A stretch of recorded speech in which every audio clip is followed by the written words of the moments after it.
So hello guys. सो हमारा ये last question है। ठीक है।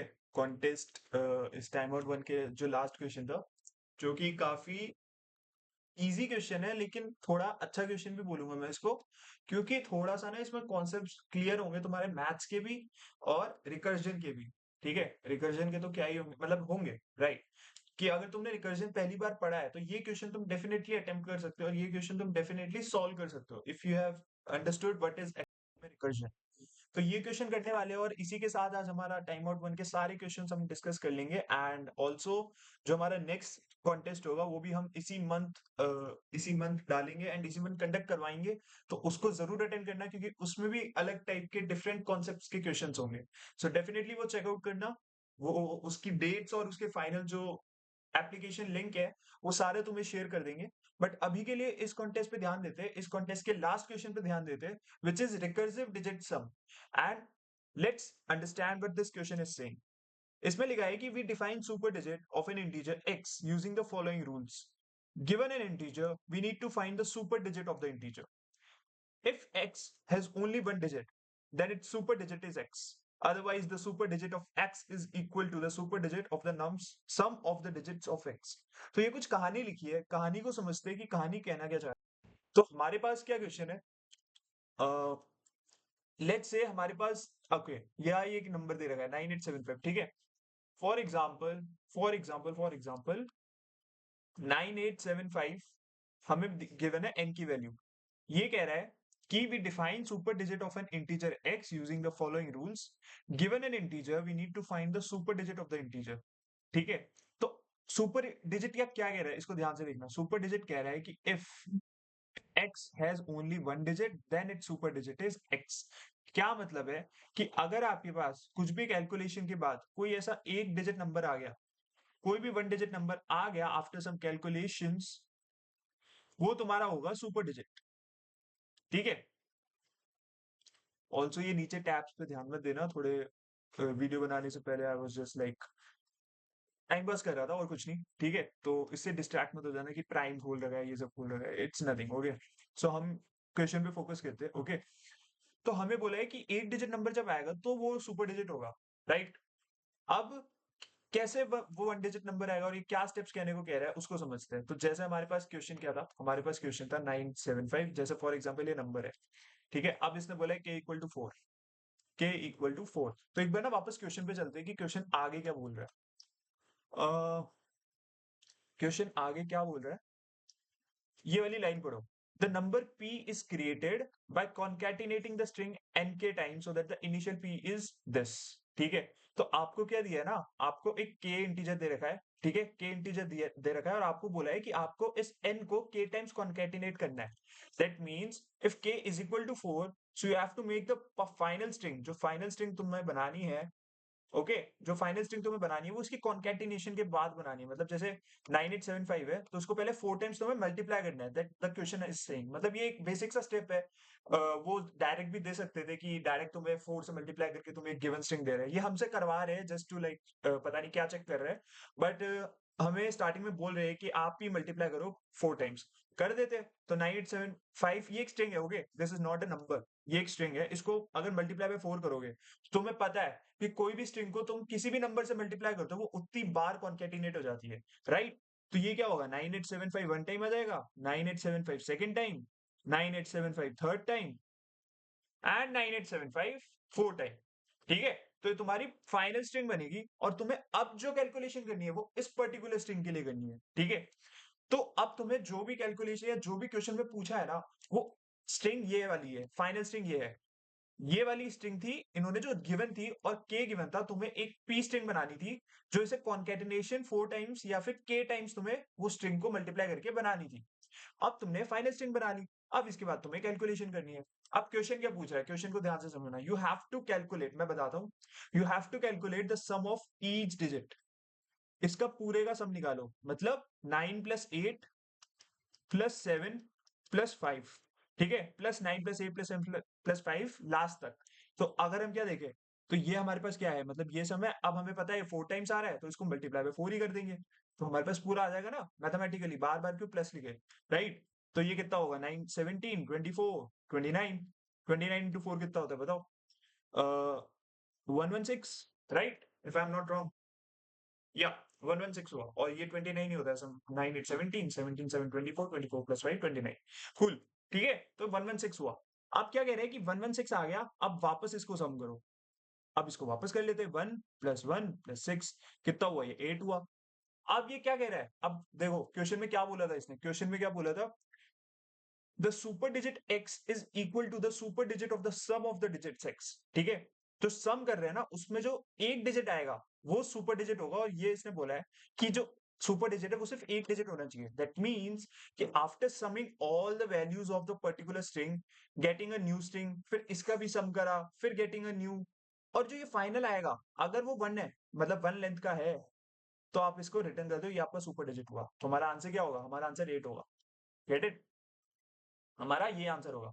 सो फाइनल क्वेश्चन क्या कह रहा है, क्वेश्चन ये कह रहा है कि व्हाट क्वेश्चन इज सेइंग, ठीक है, व्हाट क्वेश्चन इज सेइंग, अब इसको एक बार समझ लेते हैं क्वेश्चन क्या कह रहा है, क्वेश्चन ये कह रहा है कि क्रिएट अ स्ट्रिंग,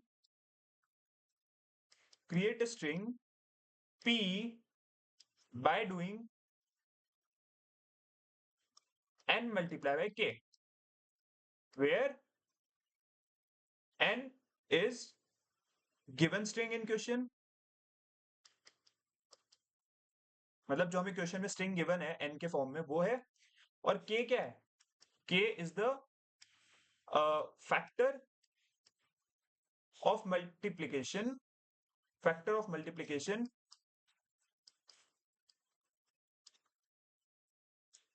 नहीं, या फिर ओके, ये थोड़ा गलत लिख दिया मैंने, के क्या है, के क्या है, एक फैक्टर है विच कॉन्कैटिनेट्स, फैक्टर ऑफ कॉन्कैटिनेशन, ज्यादा कॉम्प्लिकेट नहीं करते यार, ठीक है, factor of concatenation, simple concatenation, okay cool. तो के का मतलब है कि फैक्टर ऑफ कॉन्कैटिनेशन, मतलब कि के टाइम्स हमें एन को मल्टीप्लाई करना है, मतलब हमें क्या करना है फाइनली, एन इंटू के करना है, ठीक है, फैक्टर ऑफ कॉन्कैटिनेशन का यही मतलब है, यहाँ पर ऐसा कोई वर्ड होता नहीं है, मैं बता रहा हूँ इसका क्या मतलब है। फैक्टर ऑफ कॉन्कैटिनेशन हमने खुद से डिफाइन कर दिया, इसका ये मतलब है कि एक ऐसा नंबर है जिसको हमें एन से मल्टीप्लाई करना पड़ेगा, जो कॉन्कैटिनेट करेगा इस पर्टिकुलर स्ट्रिंग को n times, right, simple, okay cool. तो इसने बोला पहले ये करो, फिर क्या करो, sum all the digits, sum of, या sum all the digits, sum all the digits of string p, okay, p पता है क्या है, जो मैं बता दिया फाइनल कॉन्कैटिनेशन वाला, sum of all the digits of string p and do it, ठीक है, until you get a final string of length 1 and return that, and return it, ठीक है। अब हमें क्या बोले, देखो हमें रिटर्न एक सुपर डिजिट करना है, डिजिट इज अ नंबर, तो यहाँ पर ना एक बार ये देख लेना, ये हमें इंटीजर के फॉर्म में रिटर्न करना है, ठीक है, तो हम क्या कर लेंगे, कोई बात नहीं, अगर हमारे पास फाइनल स्ट्रिंग आ गई उसको इंटीजर में कन्वर्ट कर लेंगे, कौन सा, हमें पता है कैसे करते हैं, राइट, -0 लगा देंगे, कोई भी कैरेक्टर है तो ये हमारे इंटीजर के फॉर्म में दे देगा, सिंपल। तो ये तो कोई डील नहीं है, मेन अब क्वेश्चन हमारा बस ये दो पॉइंट है कि पहले हमें एक स्ट्रिंग पी क्रिएट करनी है जिसमें हमें n इंटू के टाइम्स करना है, where n is the given string और k is the factor of concatenation। अब सेकंड पॉइंट हमें बोला है कि हमें क्या करना है कि सम ऑफ ऑल द डिजिट्स, जो भी हमारे पास स्ट्रिंग आएगी उसके सम करना है, उस मतलब सारे डिजिट्स का सम करना है, फिर जो स्ट्रिंग आएगी फिर से हमें वापस सारे डिजिट्स का सम करना है, do it until you get a final string, ठीक है, until you get a final string, until you get a final string of length 1, ये वाला पॉइंट देखो, ऑफ लेंथ 1, ठीक है, फाइनल जो एक लेंथ की जो भी आएगी, जैसे मान लो तुम्हारे पास 9 आया, तुम्हारे पास 8 आया, यही तो पॉसिबिलिटीज है, 7 6 टिल 1 तक आ सकता है, राइट, तो ये जब भी आ जाएगा तुम्हें इसका इंटीजर पार्ट रिटर्न कर देना है, ठीक है, बस और कुछ नहीं कह रहा है क्वेश्चन। तो यार अब एक चीज नोटिस करो, हमें क्वेश्चन में क्या बोला है, हमें क्वेश्चन में कह रहा है कि आपको एक चीज बार बार करनी है, और फाइनली जब आपके पास एक बेस केस उसने दे दिया, उसे बेस केस क्या बोला, उसने बेस केस ये बोला कि जब लेंथ 1 आ जाएगा, लेंथ 1 आ जाएगा तब आपको रिटर्न कर देना है, ठीक है, और वो रिपीटेशन रिकर्जन में हम क्या करते हैं, रिपीट करते हैं, राइट? तो रिपीटेशन वाली कंडीशन भी दे रखी है इसने कि आपको तब तक करना है जब तक लेंथ वन ना आ जाए। तो जब भी हमें ऐसा कुछ क्वेश्चन में दे रखा हो कि हमें बोल रखा हो कि आपको एक स्टॉपेज यहाँ पर करना है, स्टॉपेज पॉइंट गिवन हो, स्टॉपेज पॉइंट गिवन हो, एंड एक रिपीटेटेड रिपीटेटेड प्रोसेस दिख रहा हो,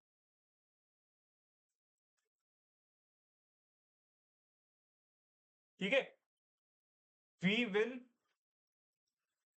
always use recursion in it.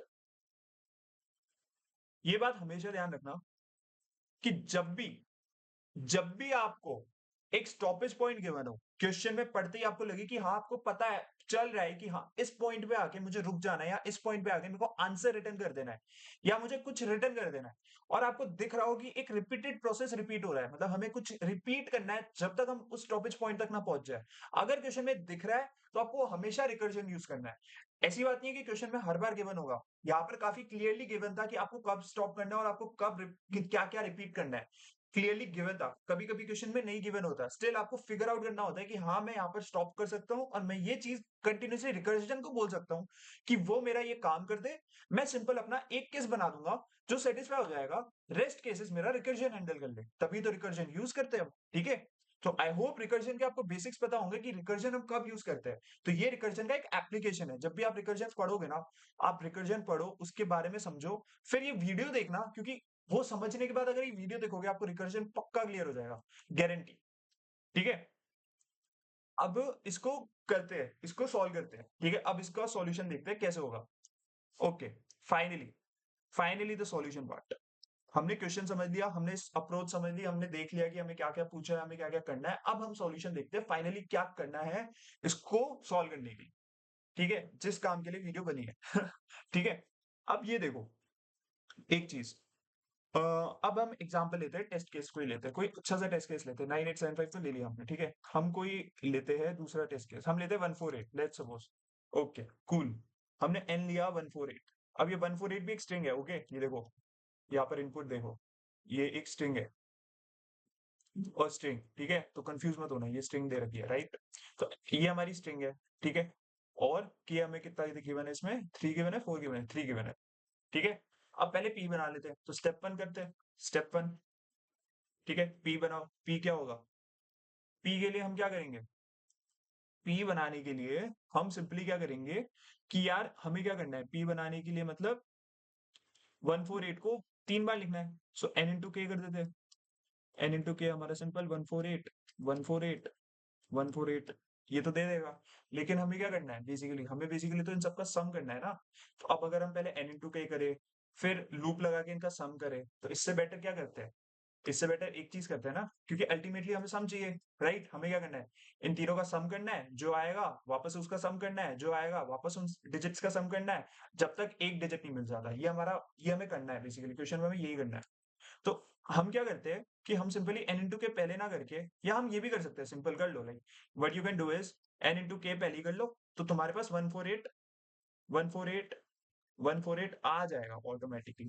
Okay, ये तुम्हारे पास ऑलरेडी आ जाएगा n इंटू के करने से, ठीक है। अब ये ना सिंटेक्स डिफरेंट हो सकता है for different languages, like Python में n इंटू के काम कर जाएगा, कॉन्केटिनेशन ऐसे हो जाएगा, या फिर n+n+n हो जाएगा, ऐसे कर सकते हो लूप चला के। तो ये थोड़ा डिफरेंट देख लेना लैंग्वेजेस के हिसाब से, बट बेसिकली तुम्हें पता होना चाहिए कि कॉन्केटिनेट कैसे करते हैं, ठीक है, सिंपल स्टेप।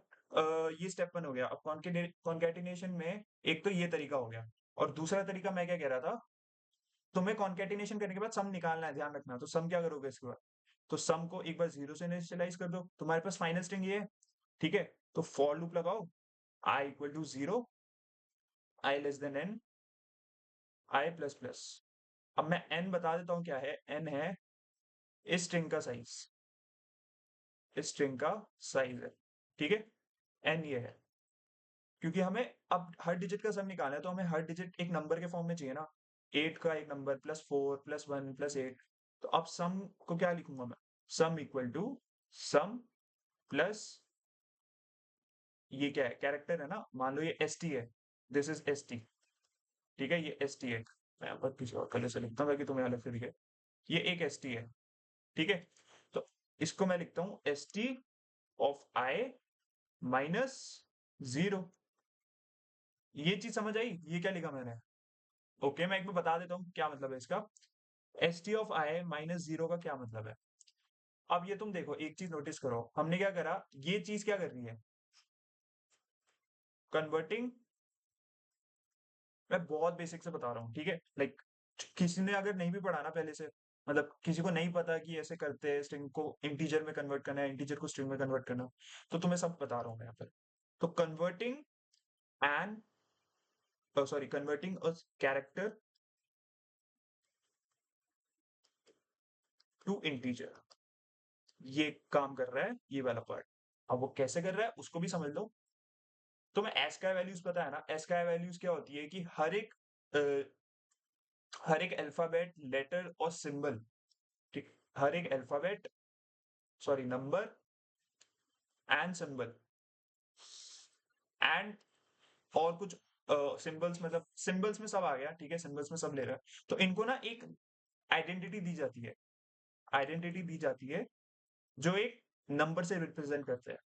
जैसे मान लो तुम्हारा रोल नंबर 1 2 3 4 5 6 ऐसा होता है, ठीक है। तो इनका भी एक रोल नंबर होता है, उसको हम एस का वैल्यू कहते हैं, ठीक है। ये बेसिकली इनका रोल नंबर होता है, हर एक अल्फाबेट, नंबर और सिंबल का, ठीक है। ये उनका रोल नंबर हो गया। तो हर एक डिजिट का भी रोल नंबर होगा। अब हमें पता है कि इनपुट में जो स्ट्रिंग है हमारी, उसमें एबीसी तो होने नहीं वाले, ठीक है, बिकॉज हमें एक डिजिट चाहिए अल्टीमेटली। तो इनपुट में हमें बोल रखा है, इनपुट में हमारे पास 1 2 3 से लेके 9 तक हमें नंबर दे देंगे, राइट। तो क्या करना है कि तुम्हें पता है कि तुम्हारे पास 1 2 3 4 5 से लेके 9 तक डिजिट होने वाले इनपुट में। अगर अब तुम्हें इनका सम निकालना है, मतलब वन को तुम्हें वन इंटीजर में कन्वर्ट करना है, ये तो अभी स्ट्रिंग में है, ये अभी कैरेक्टर है, ठीक है। तो ये भी एक कैरेक्टर है, ये भी एक कैरेक्टर है, लेकिन ये इंटीजर नहीं है, ये कोई नंबर नहीं है। तो उसको अगर नंबर में कन्वर्ट करना है, तुम क्या करोगे? इसकी कोई एस्काई वैल्यू होगी, एस्काई वैल्यू मान लो इसकी कोई, फॉर एग्जाम्पल, मेरे को अभी ऐसे याद नहीं है इसकी क्या है, वो देख लेना। 63 नहीं 43 या 44 ऐसी कुछ होती है, सर्च कर लेते हैं एक बार क्या होती है, ठीक है। एक बार सर्च कर लेते हैं क्या होती है ASCII value, ASCII values of numbers. जब नहीं ऐसी चीजें ना, रेफरेंस ले लिया करो, ठीक है। मतलब वैसे पता होनी चाहिए, बट अगर नहीं पता तो एक बार देख लिया करो। लेट्स यहाँ पर लिखा हुआ है 49।